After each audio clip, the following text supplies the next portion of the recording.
Bienvenido César Litwin, número 1 de impuestos. Empecé a trabajar de junior en el estudio que hoy soy el CEO. No cambié de trabajo, el estudio profesional más grande de capitales nacionales. En el 87, cuando tomé la conducción del estudio, éramos 8 personas. Me dijo, mi álbum de fotos está lleno, te doy la conducción, hoy somos 630 personas. Yo tenía 33 años. Me dio un cheque en blanco, reformulé lo que era un estudio contable en un estudio de servicios profesionales interdisciplinarios. Y se hizo grande a través del tiempo, año a año, no de un día para otro. Esto se construye ladrillo por ladrillo. No alcanza el contador solo, no alcanza el abogado solo, es un trabajo en equipo. Cuando detectás que algo no está funcionando, tenés que hacer cirugía. Que los capitales son mimosos, se van donde mejor lo tratan. La Argentina ha maltratado capitales. Tiene que ahorrando para su jubilación, no la estatal, que no alcanza. Hay 170.000 millones de dólares fuera del sistema. En algunos casos originalmente era blanco. Todo lo que consumimos, la taza, un papel, la mesa, tiene un contenido impositivo, en algunos casos cercanos al 40-50%. Lo que pasa es que no está discriminado y mucha gente paga impuestos sin darse cuenta. ¿Cómo se protege el capital en un país que se lo combate? ¿Cómo es tu visión con respecto al legado y la herencia? Esto es confianza. Confianza no es ser fanfarrón.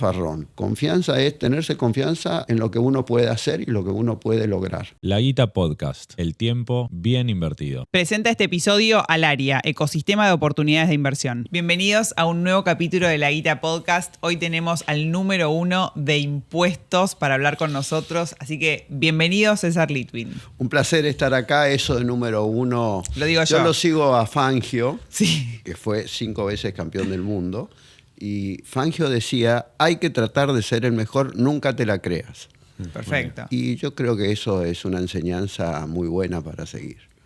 100% te evita choques innecesarios, pero contanos un poquitito cómo te definirías hoy. Capaz mucha gente está acostumbrada a verte en televisión, a hablar de impuestos en general, pero sacando esa parte, ¿cómo te describirías? A ver, soy una persona que disfruta la vida, que cada cosa que encaro lo hago con mucha pasión, que trabajo mucho, pero no lo siento como que trabajo porque lo disfruto, que tengo una linda familia, que la disfruto, disfruto de algunos hobbies y bueno, un poco vinimos a este mundo para vivir bien, para disfrutarlo en la medida de las posibilidades. Así que soy optimista por naturaleza y con ese optimismo he encarado toda mi vida. César, contanos un poco cómo era la relación con la guita en tu casa cuando eras chico.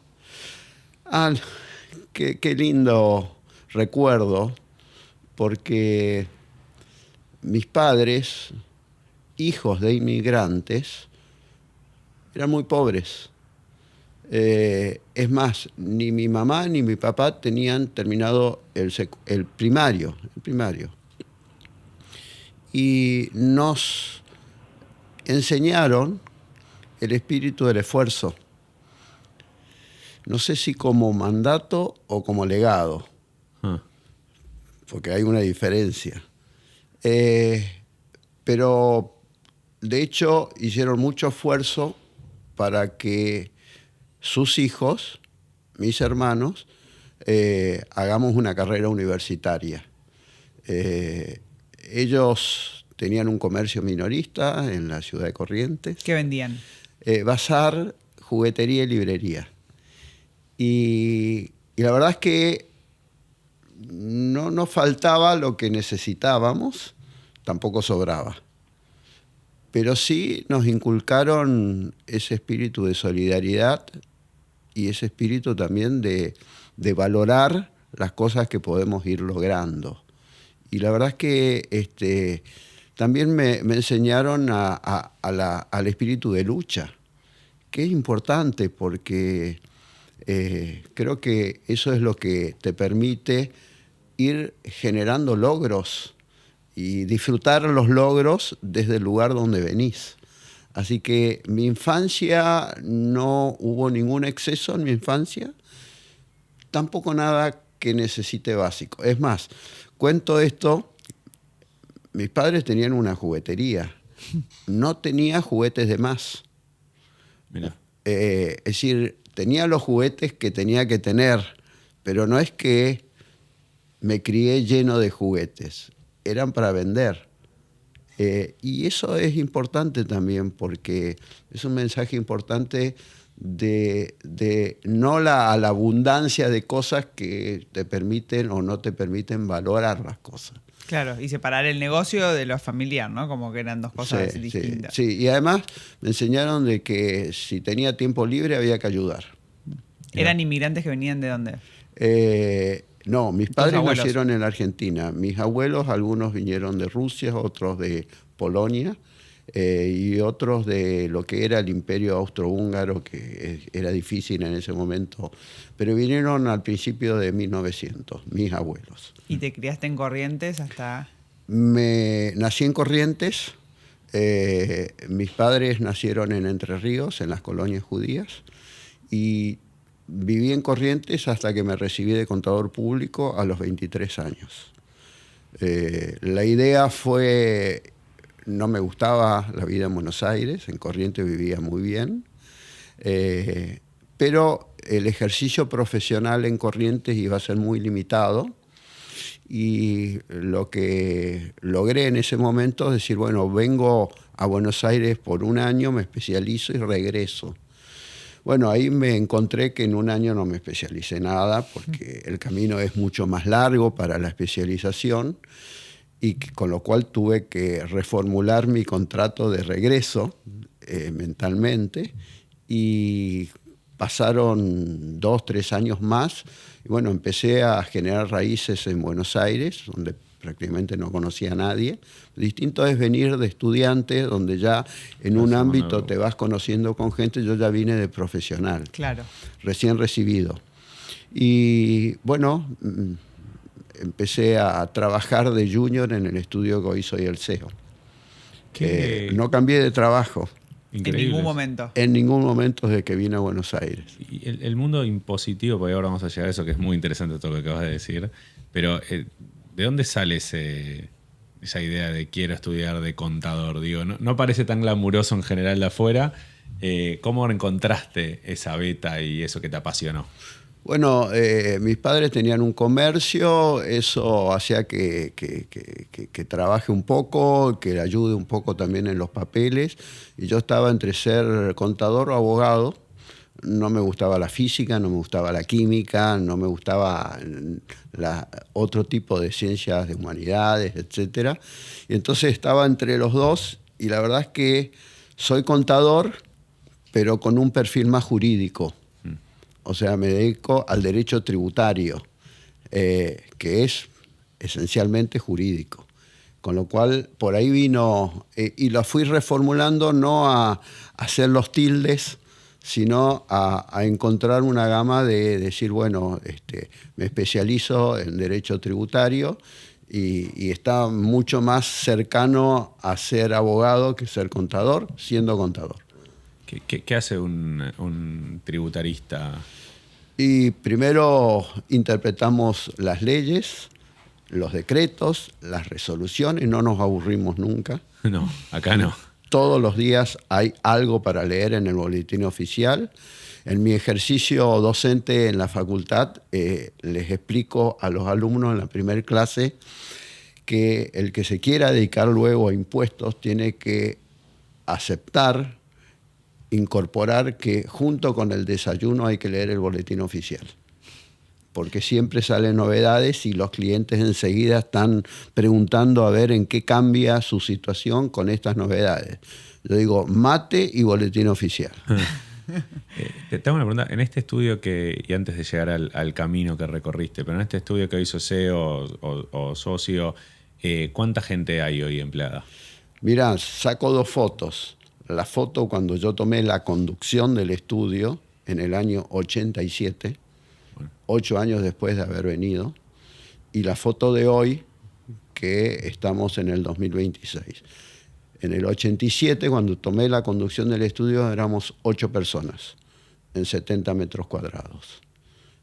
Hoy somos 630 personas. Wow. Como estudio, reformulé lo que era un estudio contable en un estudio de servicios profesionales interdisciplinario. En el estudio trabajan abogados, contadores, actuarios, ingenieros en sistemas, economistas, especialistas en I+D. O sea, no es un estudio contable, es un estudio de servicios profesionales donde tenemos una góndola de 26 líneas de servicios. O sea que el cliente puede tener asesoramiento impositivo, auditoría de los estados contables, asesoramiento cambiario, aduanero, corporativo. Podemos hacer estudios donde los actuarios trabajan en algún tipo de estimaciones. O sea, lo reconfiguré de esa manera, por eso la cantidad de gente, de colaboradores, de profesionales, hace que sea el estudio profesional más grande de capitales nacionales. Nosotros no es una sucursal de una Big Four, ¿no? Entonces es el más grande y se hizo grande a través del tiempo, año a año, no de un día para otro. Esto se construye ladrillo por ladrillo. Sí, en casi 40 años, ¿no? En 39 años.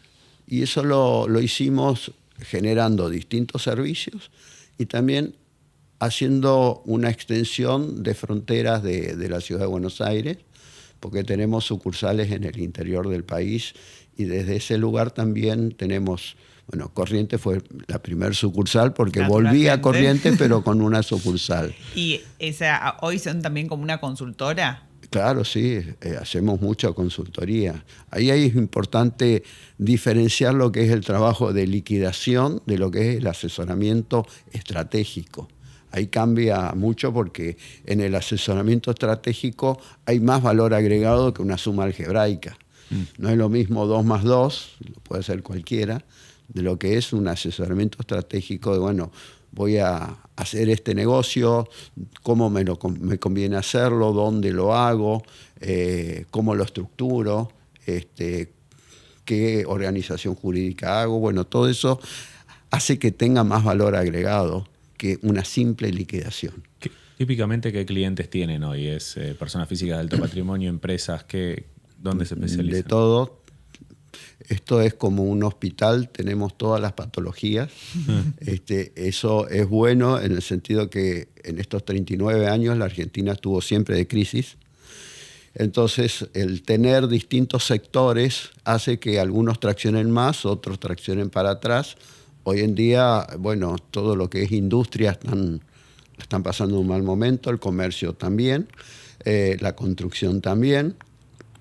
Pero hay sectores que están bien, todo lo que tenga que ver con el agro está bien, todo lo que tenga que ver con economía del conocimiento está bien, y todo lo que tenga que ver con minería y energía está muy bien. Por eso en nuestra última sucursal, hace 2 meses, inauguramos en Neuquén. Mira, Vaca Muerta. Es el primer estudio fuera de, no neuquino, que se instala en Neuquén. Hay un socio que se fue a vivir a Neuquén, ya tenemos 4 personas trabajando. Y apostamos a que... en rigor de verdad fui a Neuquén y me pareció Disney Neuquén. Contanos con qué te encontraste. Y sí, me encontré con que a diferencia de lo que pasa en Buenos Aires y en el conurbano, donde la verdad que muchas empresas no la están pasando bien, ahí sobra dinero, ahí realmente hay mucho empuje económico, mucha actividad económica. Creo que hace falta mucho por hacer, por eso no solamente apuesto a los clientes estratégicos vinculados con la energía, sino a toda la cadena de valor. Hay más concesionarias de autos, hay más empresas que construyen edificios porque hace falta más vivienda, hay más supermercados, hay más estaciones de servicios, hay más concesionarias de autos.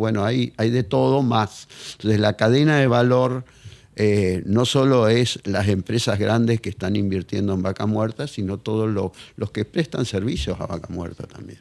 Antes mencionaste, me quedó esta única duda, antes mencionaste el tema de empresas que trabajan con la economía del conocimiento. ¿Te referís a algunas de ellas, por lo menos son startups de tecnología, por ejemplo? Sí, hay de todo, sí.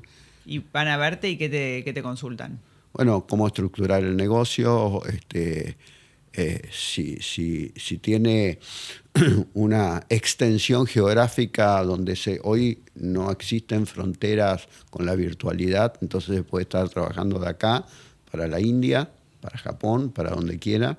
Entonces, bueno, depende cómo es la operatoria, qué necesitan y qué estructura fiscal necesita, porque ahí también hay mucho valor agregado en lo que nosotros llamamos la optimización de la carga fiscal. No significa... ¿Qué es en criollo eso? Un delito es evasión de impuestos.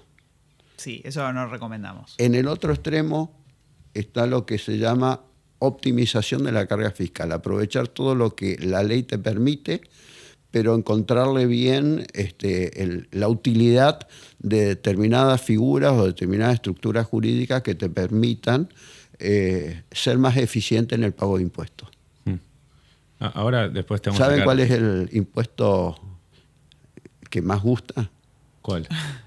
¿Qué más gusta? ¿Qué más gusta? Sí, el que paga el otro. El que paga el otro, exactamente. Perfecto. Vamos a hablar mucho de tema impositivo, pero tengo muchas ganas de preguntarte varias cosas sobre tu recorrido. De 8 personas a 650, de entrar de junior al estudio a dirigirlo y a llevarlo donde llegó. ¿Podés desarrollármelo como en etapas este crecimiento? ¿Y tenés recuerdos de cuáles eran los desafíos y cosas que te fuiste encontrando a lo largo de ese camino? Sí, lo voy a tratar de resumir porque Es largo. Es largo, pero bueno, mi primera etapa de junior fue de aprendizaje. Ahí me di cuenta que sabía casi nada, porque los conocimientos que te da la facultad son demasiado básicos. Entonces, en mi propio orgullo empecé a estudiar por mi cuenta cosas, ¿no? Y ahí hubo unos primeros 2 años donde traté de fortalecer mis conocimientos. Y siempre acompañado de mucha voluntad de trabajo, que era valorada también. Después, el socio fundador, Elías Lisicki, estando yo trabajando en el estudio de empleado, lo nombran a él director de la DGI. En ese momento no era ni AFIP ni ARCA, era DGI solo. Y entonces, bueno, ahí hubo posibilidad de abarcar más compromisos, más responsabilidades, y fue exclusivamente por 1 año y medio. Cuando regresó al poco tiempo, me reconoció el esfuerzo, la responsabilidad, y después hubo un proceso donde se separó de quien era su socio en ese momento, que no tenía el perfil adecuado, no le gustaba tanto la profesión, no trabajaba tanto, los clientes no estaban tan contentos. Y ahí es donde me dijo una frase célebre que me quedó y me sirvió. Él ya había hecho el recorrido de todo gran tributarista, llegar al cargo de ser director general de la DGI, y me dijo: mi álbum de fotos está lleno, te doy la conducción, cuando tenga ganas te voy acompañando en algunas cuestiones. Claro. O sea que me dio un cheque en blanco. Le salió muy bien, por supuesto. ¿Qué edad tenías vos, perdón? Yo tenía 33 años. Joven. Sí. Me dio un cheque en blanco, y bueno, yo creo que lo aproveché, pero también, además de darme un cheque en blanco, cada vez que yo le iba con alguna estrategia de crecimiento del estudio, etcétera, siempre me dijo: yo te sigo. Y ¿Te eso asoció también en eso? me asoció, claro. Cuando me dio la conducción me asoció, y bueno, y eso me dio vía libre a toda mi creatividad y toda mi visión y toda la pasión que puse para que reformular un estudio pequeño en un gran estudio. Ahora, primero, qué vértigo, pero antes, ¿qué decís que vio en vos o qué cualidades vio en vos? O mismo vos, puede ser que después tuviste alguna asociación importante más adelante en la carrera que llegaremos, en un socio. ¿Qué crees que vio en vos para darte la llave? Yo creo que vio en mí compromiso, vio responsabilidad, que va de la mano el compromiso, vio mucha voluntad de trabajo y también vio la pasión que ponía en cada cosa que tomaba a mi cargo, ¿no? Que no veía en el socio que tenía, y eso hizo que tome la decisión de desvincularse y darme a mí esa conducción. ¿Y la estrategia de crecimiento tuya, la primera, decís, che, ¿qué fue? ¿Abarcar nuevos negocios? La primera estrategia de crecimiento es decir, dar más valor agregado a los clientes, no ser un estudio de liquidación. Eso fue acompañado también de dedicarnos a las defensas fiscales, ¿sí? Eso genera mucho valor agregado, el valor hora es diferente, siempre hay fee de éxitos.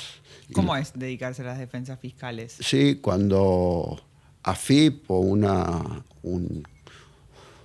dirección de rentas del interior determina una diferencia de impuestos, a veces lo que hacen no está bien hecho y a veces el contribuyente tiene posibilidad de defenderse. Y bueno, nosotros vimos la beta de dedicarnos como estudio contable, de empezar a dedicarnos como estudio contable a eso, a la defensa de cuestiones fiscales, y que después necesitamos incorporar abogados. Ahí es donde incorporamos abogados porque el trabajo es interdisciplinario. No alcanza el contador solo, no alcanza el abogado solo, es un trabajo en equipo, donde el abogado tiene mucho fundamento jurídico y el contador tiene mucha trinchera y mucha experiencia en lo que es la liquidación de un impuesto. Entonces, nos diferenciamos de muchos estudios que son solo de abogados o solo de contadores. Claro. Nosotros tenemos más de 60 abogados, el 10% del plantel es abogado. Y cuando yo abro un negocio nuevo, mañana decido, quiero agregar más valor al cliente en una, capaz, o algún servicio que, si bien lo entendías o sabías que podía haber una beta ahí, digo, no era tu expertise directo. ¿Cómo se consigue o cuál es la estrategia que tomaste para decir, empleo este negocio? ¿Es un socio que entienda de eso? ¿Cómo es? Sí, primero un colaborador que tenga la expertise, la experiencia y el compromiso. El compromiso es un requisito esencial. O sea, así como yo pongo toda la pasión en lo que hago, también exijo eso. Exijo ese aditamento que tiene que haber de disfrutar lo que uno hace, ¿no? Y desde ese punto de vista, bueno, hay que elegir los mejores talentos y si son más capaces que uno, mejor todavía. Y darle la oportunidad y darle la cancha para que jueguen el partido. Eso no lo veo en otros estudios donde eran chicos y quedaron chicos porque no han hecho esa apertura, y he visto estudios de gente muy especializada, muy buena, que no tuvo esa apertura y que con el paso del tiempo los profesionales van envejeciendo, no van teniendo todas las cualidades que quiere una empresa más dinámica y se van cada vez achicando más y van quedando cerrados, se cierran esos estudios porque no han tenido esa apertura. Yo tengo 32 socios. Esa fue un mecanismo de visión de decir, si somos un estudio chico y es un estudio boutique y yo ofrezco que nuestro servicio es boutique, ¿cómo hago para seguir creciendo, seguir siendo boutique? Claro. Y eso lo hicimos creando, cuando hay más clientes, más colaboradores, más metros cuadrados, más sucursales, más socios también. Así que hay carrera de socios. Acá tengo varios de socios que han sido alumnos míos en la facultad y que han empezado a recorrer desde junior todo el camino y llegaron a socios. ¿Es importante asociarlos para que se mantenga el compromiso? Sí, claro. Importante. Y ser generoso también. No guardarse todo para uno. Me parece que esto es esencial. Y eso nos distinguió. Y eso nos permite que con esta cantidad de socios, que cada uno tiene su equipo de trabajo, tiene directores, supervisores, gerentes, senior, semi-senior, cada uno tiene su propia estructura y tiene cartera de clientes. Claro. Y entonces hay socios que están mirando lo que cada cliente necesita.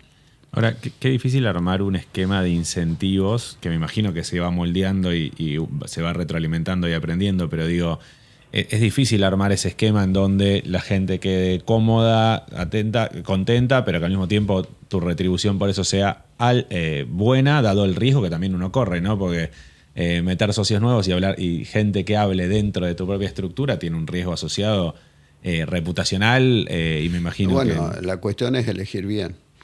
Y en algún punto es prueba y error. Cuando detectás que algo no está funcionando, tenés que hacer cirugía. Duro con el problema. ¿Tuviste que hacer así? Algunos, excepcionalmente. Excepcionalmente, porque o no cumplían el perfil o porque cambiaron de criterio. En algún momento tenían ganas de trabajar mucho, en otro momento no tenían ganas de trabajar tanto. Entonces, bueno, vamos observando. Además, el control de calidad lo hace el cliente. Cuando el cliente me llama, me dice, me pasó esto y no estoy contento con esto, inmediatamente hay que resolverlo. ¿Eso es de llamar a los clientes que no necesariamente llevas la diaria vos para...? Obvio, sí. Yo pongo la cara siempre. ¿Cómo es un día en la vida de César Litwin? Me despierto temprano, 6:30 de la mañana. Temprano. Tempranito, desayuno tranquilo. ¿Con el boletín oficial? Claro. Mate. Sí, ya sale de noche el boletín, pero yo lo leo de mañana. Tempranito ya escribo algún tuit de algunas novedades. Tengo unos 20 y pico mil seguidores en Twitter que están esperando a ver qué salió porque les resulta más fácil leerme a mí que leer el boletín oficial. Voy al gimnasio algunos días que no tengo que ir tan temprano a la oficina. La gimnasia te permite estar bien de acá y además ejercicio de fuerza y un poco de aeróbico. Y trabajo intenso. ¿En la oficina? En la oficina, de lunes a jueves. Trato de volver a mi casa más o menos a una hora decente. ¿Qué es qué hora?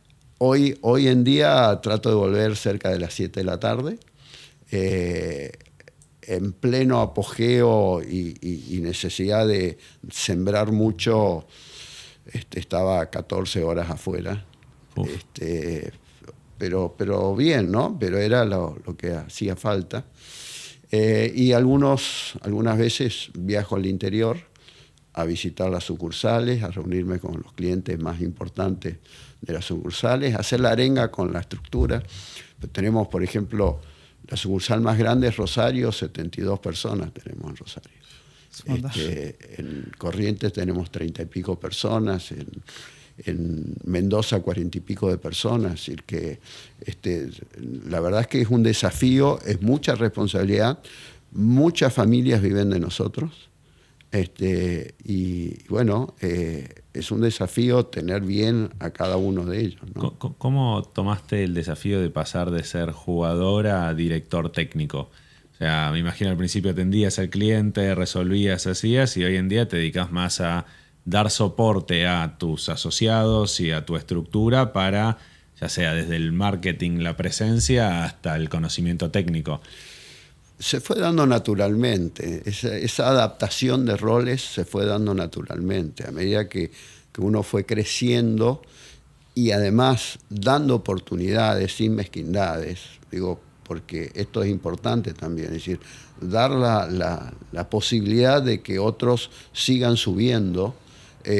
Yo fui acomodando mi rol a cuestiones muy importantes o a cuestiones que el cliente quiere que yo ponga mi mirada.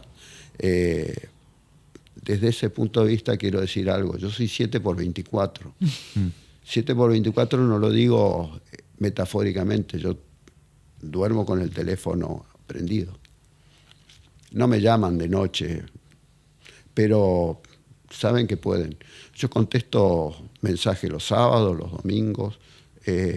Yo creo que tengo que dar un servicio y tengo que contener al cliente que por ahí está en alguna situación de angustia, que tiene que tomar una decisión o que tiene un problema. Y no solamente hay que estar desde el lado técnico, sino también conteniéndolo emocionalmente. si hace esto o hace lo otro, si se separa de su socio o no se separa de su socio. Y hay algunos clientes que me llaman solamente porque quieren tomar un café. Y algunos vienen el viernes, que yo no trabajo en el centro sino en Pilar, y charlamos distendidamente, sin corbata, y más tranquilo. Pero fui acomodando el rol a medida que iba creciendo el estudio y a medida que me iba llenando de buenos colaboradores. Porque me parece que la clave es esa, no ser mezquino con la gente que es talentosa. Hay que darle lugar a los talentos. Y es lo mejor que nos puede pasar a un líder, que la gente que colabora con uno sea muy talentosa. Tengo, 800.000, 250 preguntas porque me encanta, pero a veces, muchas veces está el riesgo de esto, que se te empiecen a ir o a armar sus estudios contables la gente que va creciendo en tu estructura. ¿Cómo hiciste para Nunca tuve mantenerlo? miedo de eso.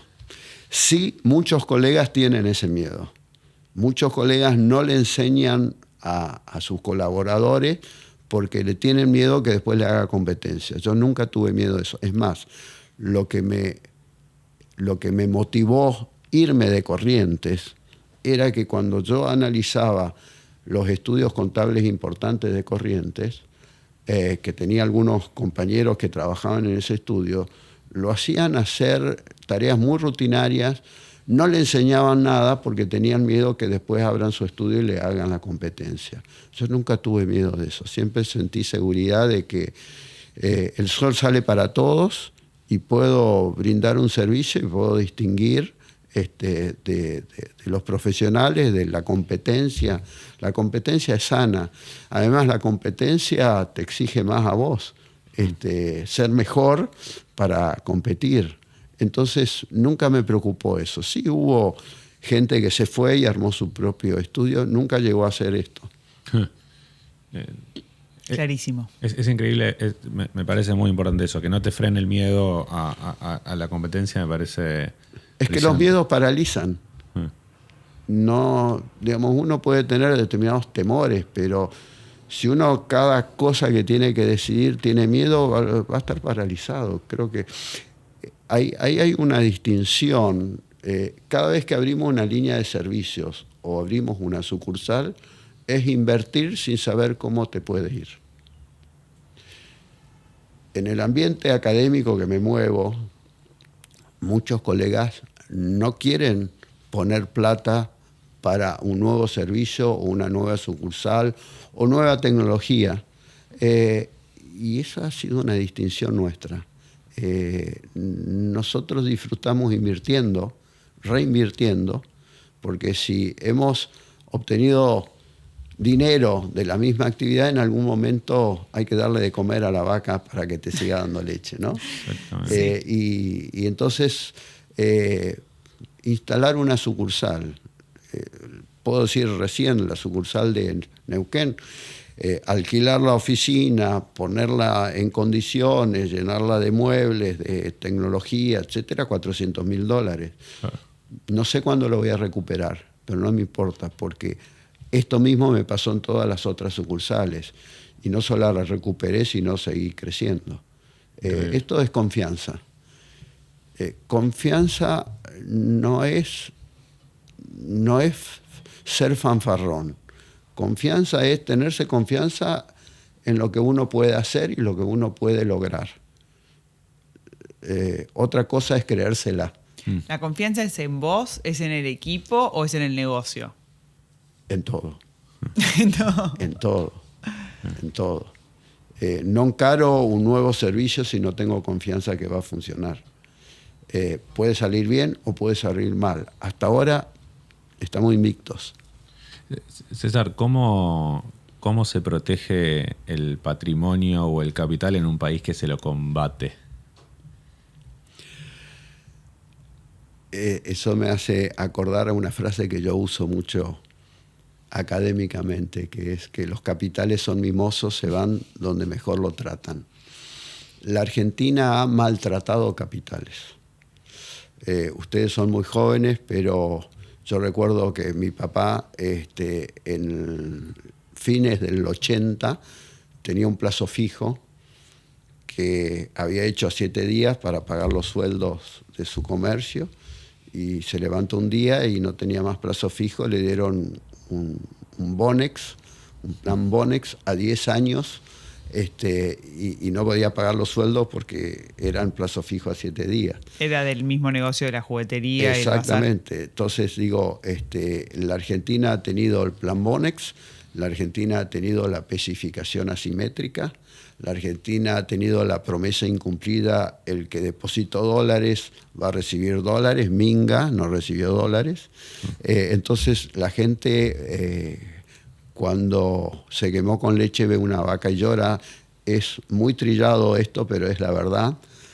Mucha gente siente mucha inseguridad de qué hacer con lo que es los 4 bolsillos que tiene que tener una persona que pueda ahorrar. A ver. El primer bolsillo es lo que necesita para comer todos los días. El segundo bolsillo es guardarse para su seguro de retiro, donde ya va a dejar de generar y tiene que una jubilación, ir ahorrando para su jubilación, no la estatal, ¿no? Que no alcanza. El tercer bolsillo es para imprevistos, hay que tener también. Y el cuarto bolsillo es el legado. El legado, en su versión más moderna, no debería existir ese cuarto bolsillo, porque algunos dicen la herencia es un error de cálculo. Odio esa frase, pero perfecto. Yo no comparto esa frase. ¿Cómo es tu visión con respecto al legado y la herencia? Me parece de que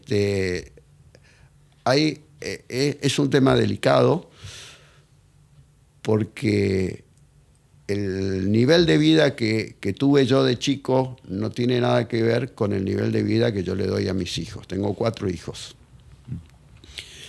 Porque es distinto, las realidades distintas.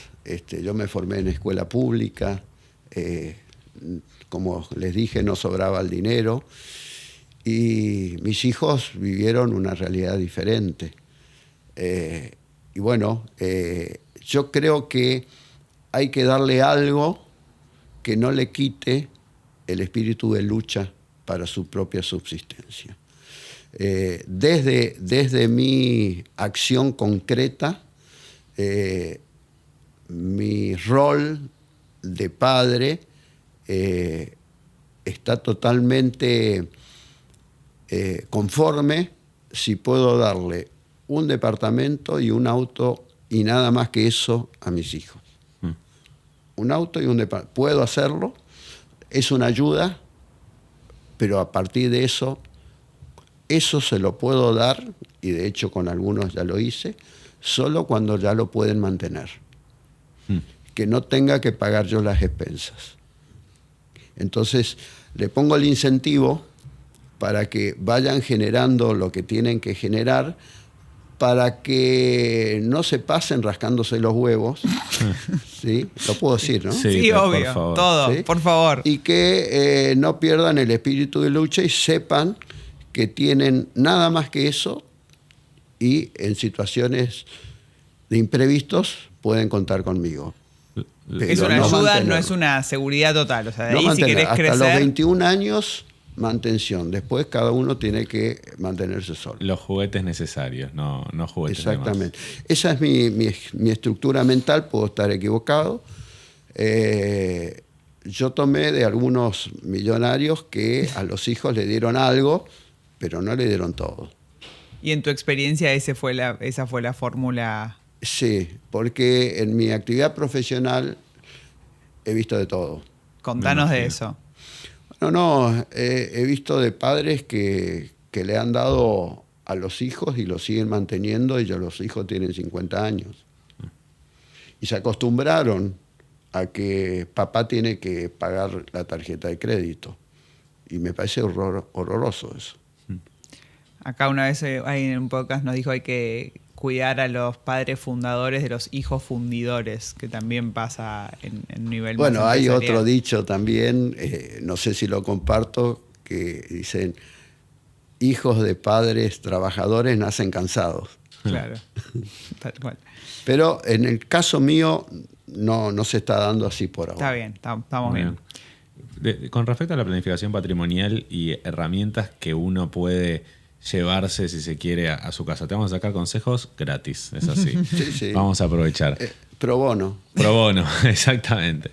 Pero hay muchas cosas que nosotros o que las personas van tomando decisiones a lo largo de su vida y que capaz no saben o no sabemos, me incluyo, cómo estar preparados para inconvenientes finales. Y vos me imagino que has visto de muchas cosas en la carrera. Por eso dije los 4 bolsillos. Exactamente. Entonces, el cuarto bolsillo. ¿Qué es lo que tengo que tener en la cabeza o pensado? ¿De qué lo tengo que proteger a lo largo de esa vida? ¿Cómo llegar al cuarto bolsillo para poder cumplir con ese objetivo? Y además el objetivo de los imprevistos, etcétera. Bueno, esto es cambiante.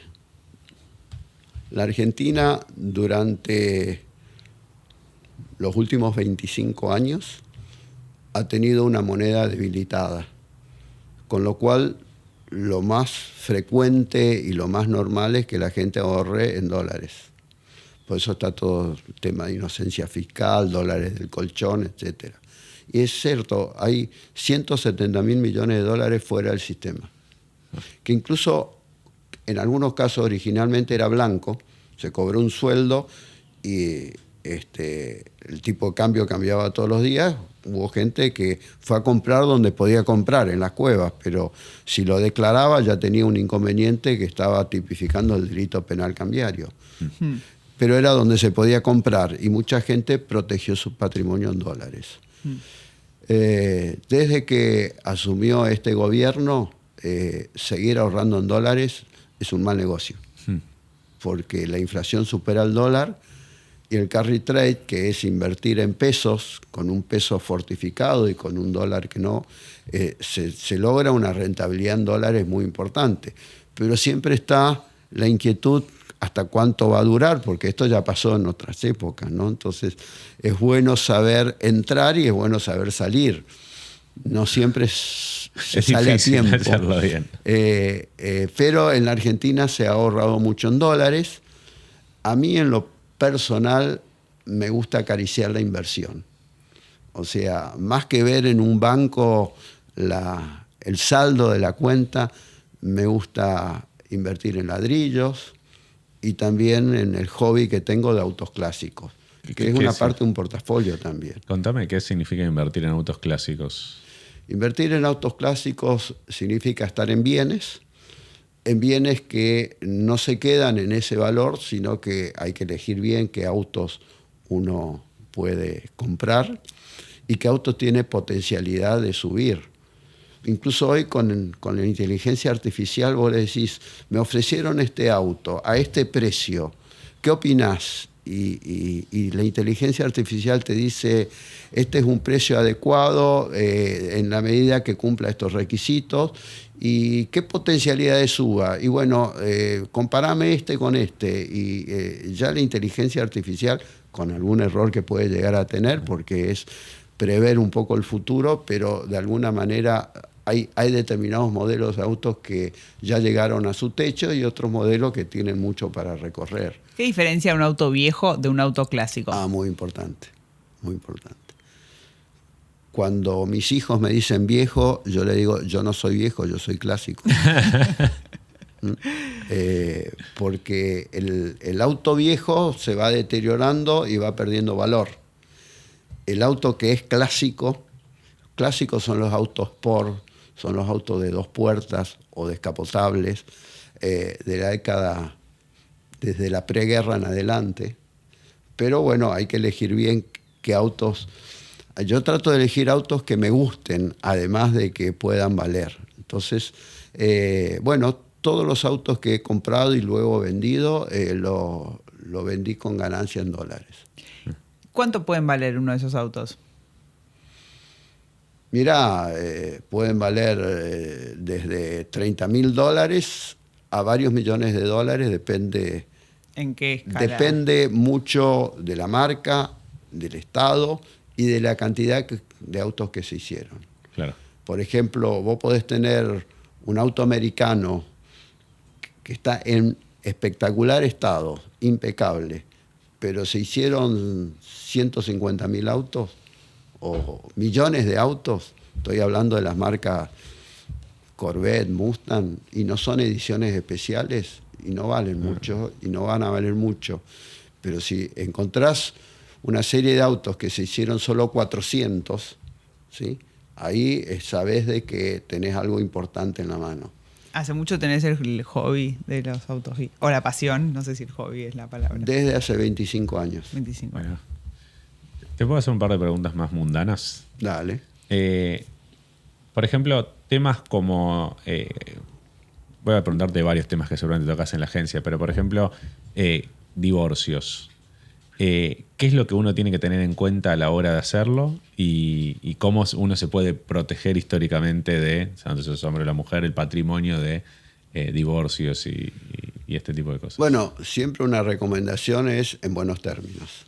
Bueno. Y si hay hijos de por medio, es un requisito ineludible.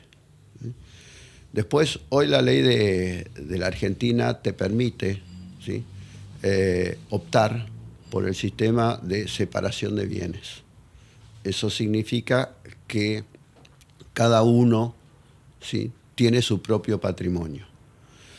Por supuesto que a veces es incómodo plantearlo, ¿sí? Cuando uno de los dos tiene mucho patrimonio y el otro no lo tiene, uno tiene mucho ingreso, el otro no lo tiene, a veces es incómodo plantear. Pero lo que yo sugiero en esos casos muy desparejos, ¿sí?, incluso en los que no son desparejos, pero siempre es un poco mejor tener lo que se llama el sistema no de comunidad de bienes, donde todo lo obtenido a partir del matrimonio es ganancial, con lo cual se forma lo que se llama una sociedad conyugal, y es una sociedad conyugal con afecto, debería, y además con efectos económicos, porque todo lo que trabaja cualquiera de los dos es de la sociedad, no es de uno. No es el dinero que genera uno, es de uno cuando es el sistema mancomunado. Desde la modificación del Código Civil, hace no muchos años, da la opción de usar el sistema de separación de bienes. Y yo, por ejemplo, si no opté, yo igual todavía no estoy casado, pero... Cuando lo hagas, opta. Opta. Y si no lo optaste y tenés, por ejemplo, alguna herencia que cayó dentro del matrimonio, ¿es ganancial o ahí sabe? No, la herencia... Igual no Es un tenés que error de preocuparte cálculos. por eso. No, la a mí ya me la van a herencia fumar. o las donaciones, también donaciones, son bienes propios, con lo cual no entra dentro de la sociedad conyugal. Pero, ahí está la letra chica. La ganancia de bienes propios ya son gananciales. Claro, lo que Claro. rindió esa inversión durante... Si vos tenés acciones de una empresa, las acciones son bien propios, pero los dividendos de esas acciones, cuando te casás, ya son gananciales. Impecable. Voy a otra, sí, porque quiero ir a todos los tabús. No, ¿Puedo? dale, obvio. Pero Todas si las tenés- del si divorcio. tenés alguna de divorcio, No, tenés. agotá las del divorcio primero. No, te dejo alguna de divorcio. Bueno, contanos, si alguien se casó en la ley previa, ¿no? Y se divorcia hoy, rige la ley previa, ¿no? No, si se casó con la ley previa mancomunada, con bienes en conjunto, puede optar, estando ya casado, por la ley previa, por el sistema de separación de bienes. Mira, Ahora, o sea, se si puede no, cambiar. Se puede cambiar, obviamente tiene que haber acuerdo mutuo. Claro, los dos tienen que querer firmar. Ahí los dos tienen que querer. Ahí emergen conflictos, ¿sí? Por el color del dinero. Bueno, si no lo hace, pasa a ser... Yo diría, una vez un abogado me enseñó que el derecho más sangriento no es el derecho penal, sino el derecho familiar. Wow, qué frase. Sí. Grandes conflictos emergen de temas de separación. Hay formas aparte porque me imagino conflictos familiares, me imagino también por herencias, me imagino también por, bueno, todos estos tipos, pero ¿hay forma de uno como padre ya dejar el patrimonio preparado o blindado contra peleas entre hijos, familias, esposas? Sí, hay toda una planificación sucesoria que se puede hacer con distintos instrumentos, teniendo en cuenta que se puede legar, se puede donar libremente, independientemente de los herederos, 1/3 del patrimonio. El resto es como lo que te dice la ley argentina. Sí, o sea que sobre 1/3 se puede testar como uno quiere. Se lo puede dar a otra persona que no sea heredero o se le puede dar más a un heredero que a otro. Esto genera quilombo, por supuesto, ¿no? Pero, bueno, hay instrumentos, una carta de deseos y testamento, o algunos que quieren una mayor protección, o me encuentro con algunos clientes que han vendido su empresa y ya lo que tenían de patrimonio ya les alcanzaba para los 4 bolsillos. Entonces lo que hacen es constituir trust irrevocables, donde, bueno, es una figura un poco sofisticada para grandes patrimonios, porque tiene costo, pero que de alguna manera en la carta de deseo ya se expresa cómo se va a manejar ese dinero y en qué momento va a ir a los herederos o a quienes no son herederos, pero pueden participar de la herencia por estar dentro de la legítima. Y eso también está bueno porque no pague impuestos, pues está fuera de Hay todo. una planificación tributaria con eso, con el trust irrevocables, donde se logra cierta eficiencia con los impuestos. Tremendo. Eso es un dato que está buenísimo. Es caro, me parece, pero está bueno. Es para Tiene que ser patrimonios. para patrimonios importantes porque es una figura sofisticada. Y me he encontrado, esto lo quiero decir, con gente muy grande, que ya se sabía, Que le quedaba uno poco como de- asesor y la persona misma por su edad, que no iba a usar todo el dinero que tenía ahorrado. Y se le ofrecía alguna figura así, y muchos dicen, no, el dinero es mío hasta que yo no esté, y después es un problema Del otro. del otro, ¿no? Sí, son situaciones que, bueno, hay que tener en cuenta. En Estados Unidos tienen una cultura mucho más avanzada en ese sentido. Las grandes fortunas ya hacen la planificación familiar porque en Estados Unidos hay un impuesto a la herencia Altísimo. altísimo. Que algunos dicen que es la base de mantener algo que se asemeje un poco más a una meritocracia. Sí, ¿Qué claro. opinas? No, bueno, tiene su fundamento. En la jerga profesional se lo llama en Estados Unidos el impuesto a la muerte súbita. Porque el que tiene que pagar ese impuesto es porque No se planificó. no pensaba que se iba a morir, ¿no? Claro. Pero sí llega al 40%. ¿Sí? Si bien para residentes americanos el mínimo no imponible es alto, está cerca de los $14 millones. Ah, ¿Sí? Para los que no son residentes, y esto es un dato importante para los que escuchan y tienen cuenta en Estados Unidos y lo tienen a nombre propio, para los que no son residentes, el mínimo no imponible es $60.000. Y es progresivo el impuesto, la alícuota, empieza en el 18%. Cuando supera el $1.000.000 es el 40%. Con lo cual, yo digo, aquel que tiene cuenta en Estados Unidos a nombre propio, que se fije qué portafolio tiene, porque algunos están grabados por el impuesto a la herencia, no todos, hay que elegir, o si no, armar una estructura que evite el impuesto a la herencia ante cualquier muerte súbita. exactamente. En Estados Unidos hay una frase que es muy... Dos frases me vienen a la mente que tienen que ver con los impuestos que te quiero preguntar en cuánto se diferencian de la cultura que tenemos acá. Una es que los impuestos son igual de certeros que la muerte, ¿no? O algo así dice la frase.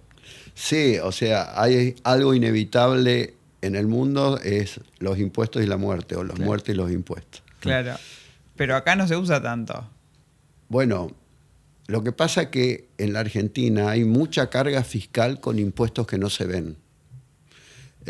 Todo lo que consumimos, esta tasa, un papel, la mesa, tiene un contenido impositivo, en algunos casos cercanos al 40-50%. Lo que pasa es que no está discriminado y mucha gente paga impuestos sin darse cuenta. O sea, no los ve el que compra el bien, no los pero ve el que compra o el que definitivamente, contrata un servicio. pero definitivamente los ve dentro. el que lo vende.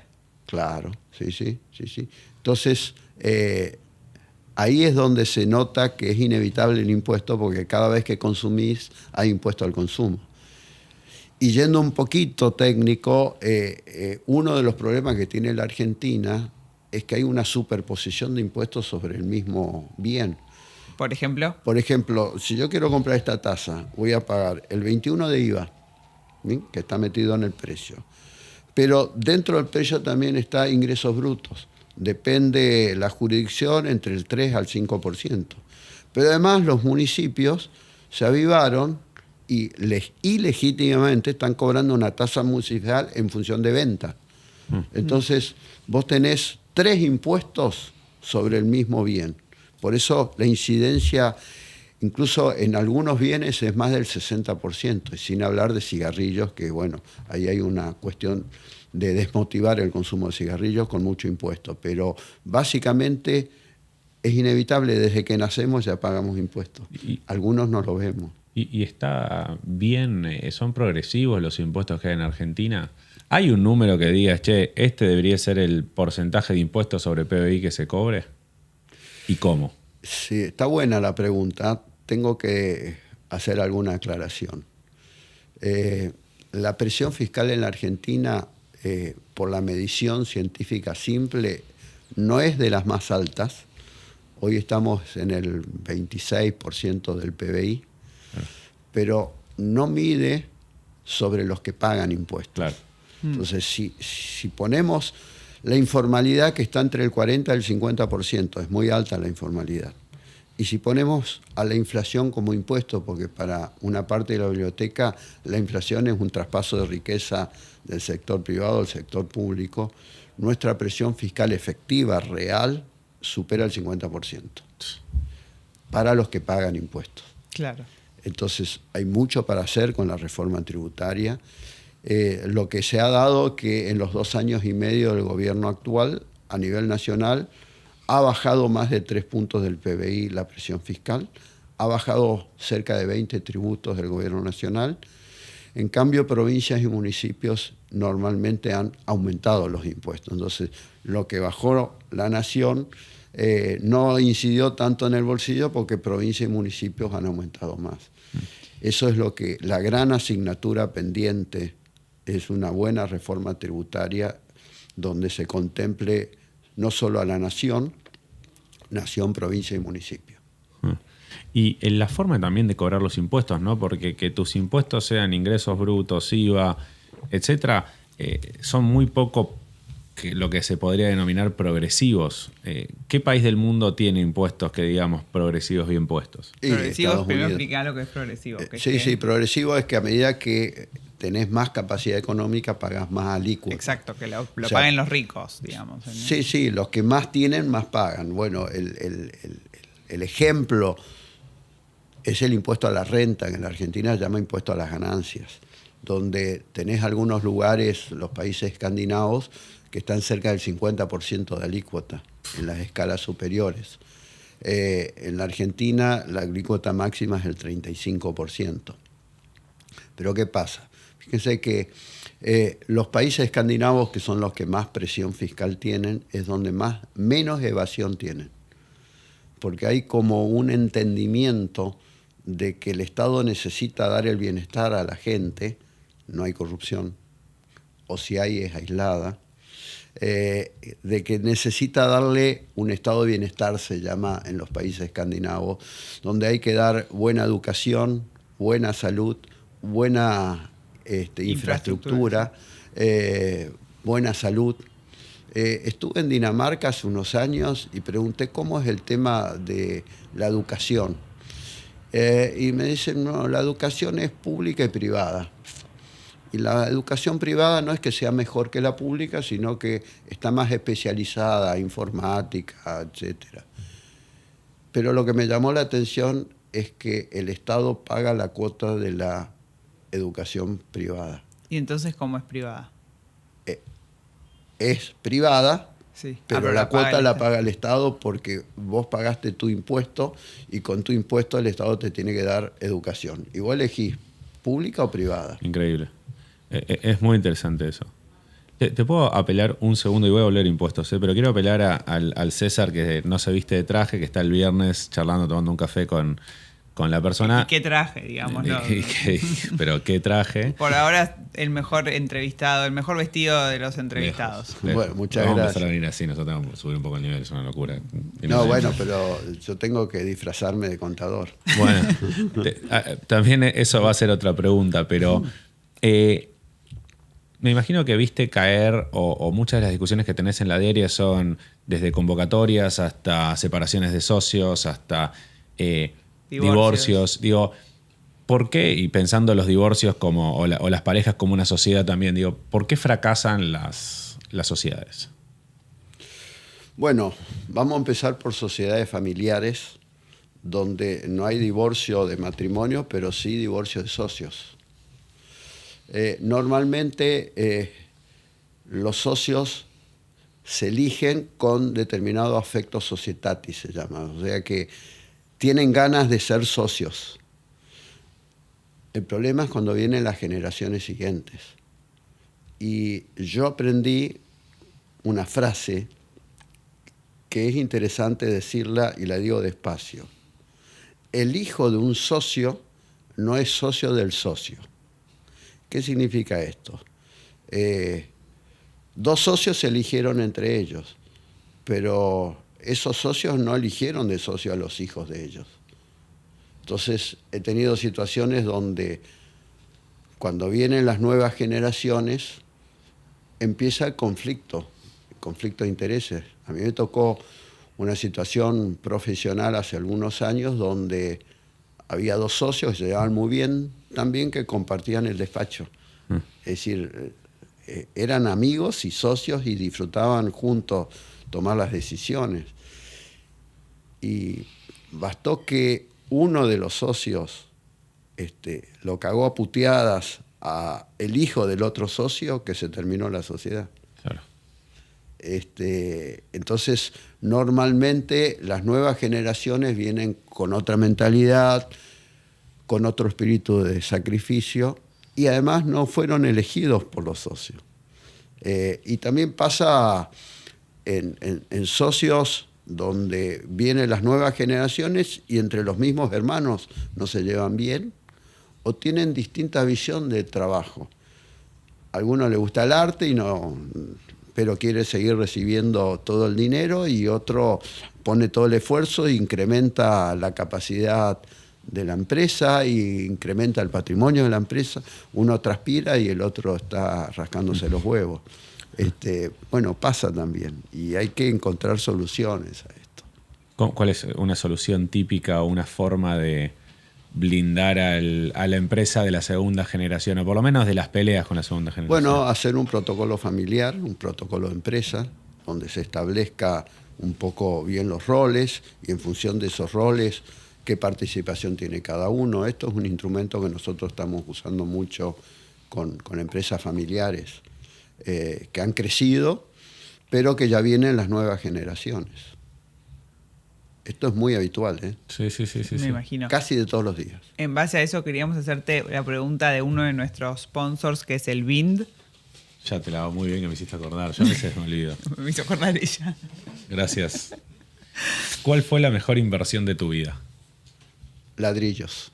Ladrillos. ¿En Argentina? Sí. ¿Propios, de inversión? ¿Cómo fue? Sí, ladrillos de inversión que se han valorizado y que han generado buena renta y que además los puedo acariciar. Está muy bien. Tengo un cliente que vive muy austeramente para el dinero que tiene, que yo lo sé porque lo tiene ¿Es tu declarado. trabajo? Y no ha viajado fuera de la Argentina salvo una vez a Brasil. Y el patrimonio que tiene le puede dar vuelta al mundo durante un año entero. Digo, para Y yo le decía, ¿qué vas a hacer? ¿Por qué no vivís mejor? Incluso, sin ser despectivo, vestido con ropa muy berreta también, que no tiene que ver con el patrimonio que yo sé que tiene. Me dice, yo disfruto viendo el saldo bancario. Mira. Disfruto viendo el saldo bancario. No es mi caso. Yo disfruto viendo y acariciando la inversión. ¿Ladrillos por encima de autos? Ladrillo y autos. Ah, y ahí. autos también De la mano. he tenido buenas inversiones. Buenas inversiones, perfecto. ¿Qué otra cosa crees que la gente tiene al alcance? Capaz, no tanto un cliente de alto patrimonio, pero ¿qué cosas podría estar la gente haciendo mejor del otro lado en términos de planificación financiera para elevar un poquitito el nivel de protección de ese cuarto bolsillo o tercer bolsillo? Bueno, esto es muy dinámico. Es muy difícil decir entra y compra acciones o entra y dejarlo en plazo fijo o comprar una ON. Ahí me parece que hay que empezar a asesorarse un poco. Ojo con esto, hay de todo en el mercado. Justamente voy a pasar un chivo, la gente del BIN tiene buenos asesores financieros, me consta. ¿sí? Me consta. Y esto no se lo cobro. Pero no, elegir gente que lo oriente, gente que sepa más que uno, que esté todo el día metido en esto, porque en temas de inversiones hay que saber entrar y salir. Mucha gente dice, bueno, entré y compré esta acción. Y a lo mejor ya tuvo un recorrido que no va a seguir aumentando y también hay que ver el perfil de riesgo, ¿no? Hay gente que es un poco más audaz y le gusta tener todo en equity y puede tener mucha ganancia y mucha pérdida. Y hay gente que quiere algo más moderado. Y también conozco gente que la tiene en el colchón durante muchos años y se va desvalorizando. Hizo un análisis el ministro Caputo vendiendo los dólares del colchón, diciendo que el que tenía $100.000 hace 20 años, si lo hubiese puesto a trabajar en una inversión moderada, hoy debería tener $320.000. Pero sin embargo tiene 100.000. Puede comprar menos cosas con eso. Eso es la locura. Te quiero hacer una pregunta que hacemos a todos nuestros entrevistados, que es, ¿qué aprendiste acerca de la guita que no esté en los libros?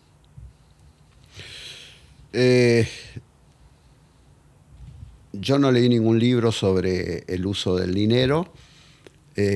Yo creo que hay que tener un equilibrio entre los 4 bolsillos, insisto, porque esto es mi norte. Y lo que aprendí es que el dinero es una herramienta, no es un fin. Es una herramienta para tener nivel de vida adecuado, de acuerdo a los objetivos de cada uno. Es una herramienta para que te permita sentirte más seguro para la jubilación. Es una herramienta que te permite ser solidario cuando hace falta ser solidario, pero no es un fin. Y en mi trabajo he visto mucha gente enferma solamente por la acumulación del dinero y eso me da una perspectiva de lo que no hay que hacer. Es un fin, no es un fin, es un medio. Es un medio para obtener. Perdón, tu frase esta de que los capitales son mimosos y se van a donde mejor los tratan, ¿pensás que aplica únicamente para países o para personas y empresas también? Para todos, para todos. O sea, pero básicamente eso lo digo porque la Argentina ha expulsado inversiones, ha expulsado capitales en gobiernos populistas justamente con una carga tributaria exorbitante. En la Argentina hemos tenido un incremento abismal de impuestos a los bienes personales, con el impuesto a la riqueza.